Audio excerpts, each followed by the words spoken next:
possible, pour des raisons tenant à l'ordre public, en vertu du principe de précaution, de ne pas pouvoir donc circuler dans de telles zones. Voilà ce que je voulais apporter comme précision sur ce premier élément. Et Monsieur le Premier ministre, si vous permettez, je pourrais enchaîner avec les manipulations sur la police.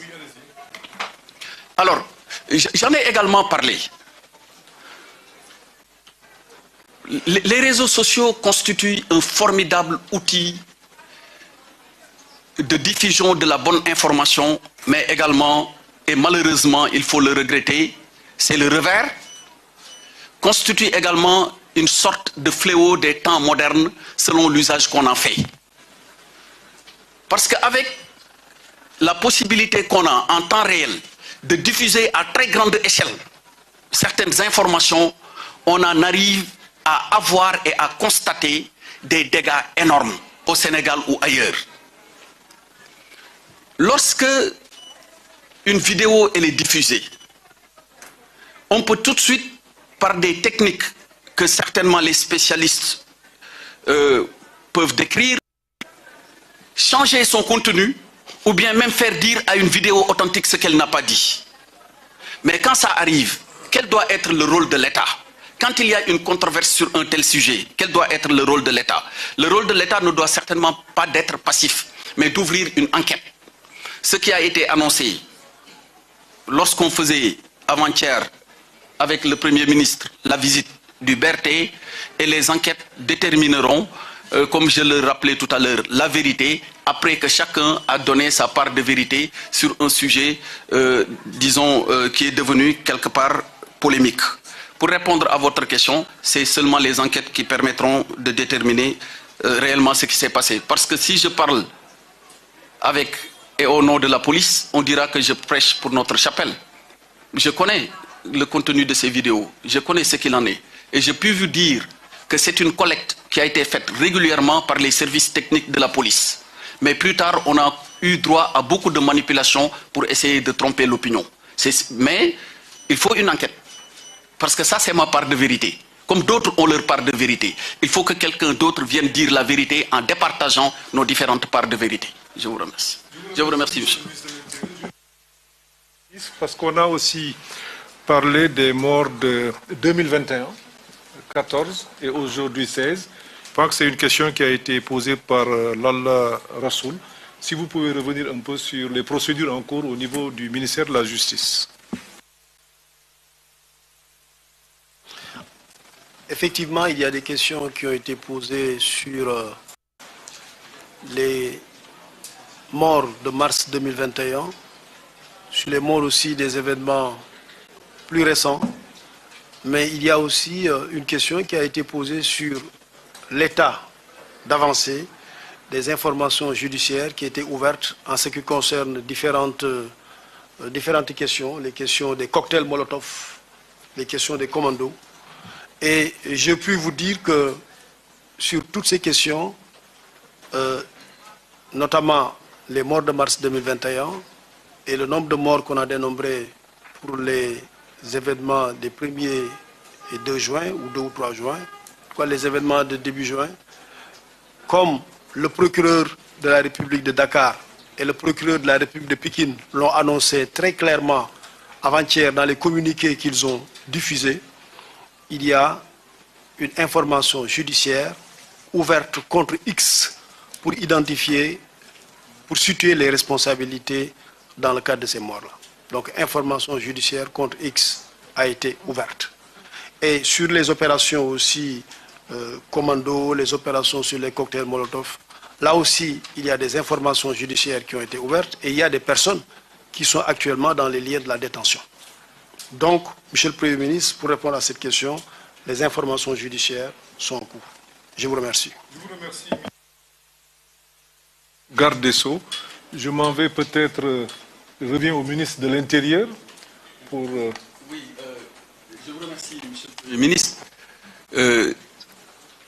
Monsieur Kechouch a posé une question sur, disons, les morts à Ziguinchor. Alors, je pense que le ministre de la Justice, d'ailleurs, a déjà répondu sur cette question. Si je reprends la question telle que vous l'avez formulée, vous demandez la version de la police. La police n'a pas de version. Elle ne peut pas avoir de version. Les faits sont tranchés par la justice. La police fait des enquêtes. Maintenant, si elle est mise en cause, elle aura une version. Si elle est mise en cause. Non, ça c'est le résultat, ce n'est pas un dialogue direct. Je vais préciser. Je vais préciser. Alors, je suis un ancien du milieu judiciaire. Je connais très bien comment ça se passe au niveau des enquêtes et comment fonctionne la justice. Vous avez recueilli des éléments que vous avez portés à notre connaissance au niveau donc des différentes localités que vous avez visitées. Et vous avez particulièrement cité Ziguinchor. Et je salue les habitants et toutes les populations de Ziguinchor et m'associe à la douleur qui frappe les familles endeuillées sur place. Mais je voudrais dire que lorsqu'il y a un décès, dans des circonstances violentes ou suspectes, il appartient au procureur de la République d'ouvrir ou de faire ouvrir une enquête.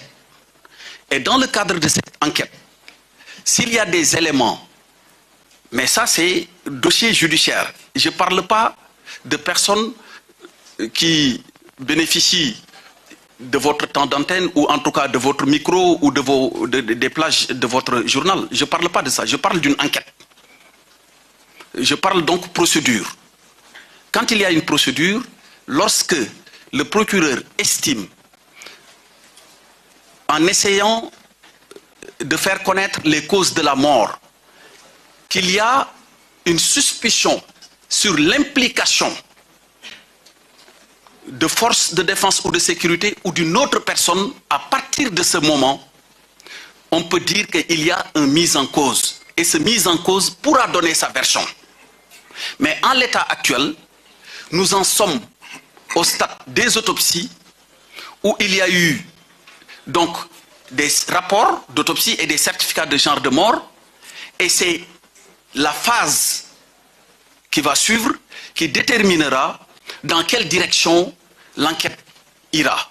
Mais en l'état, on ne peut pas mettre en face les forces de défense et de sécurité et des manifestants dans le cadre de décès.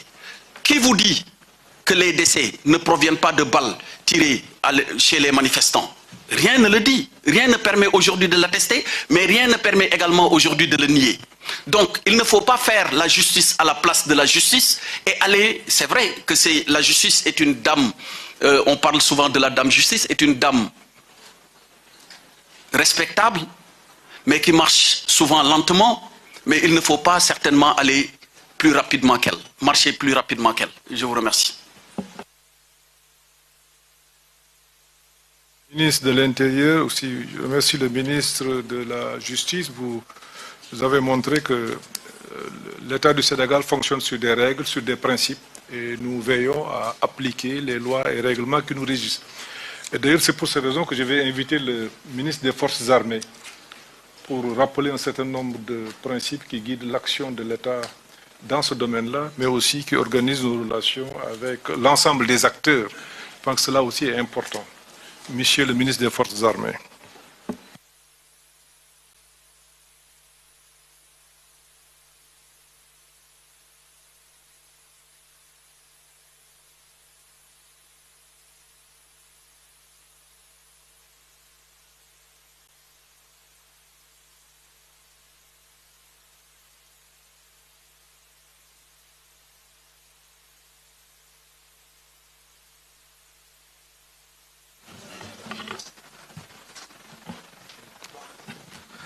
Le Sénégal est un État de droit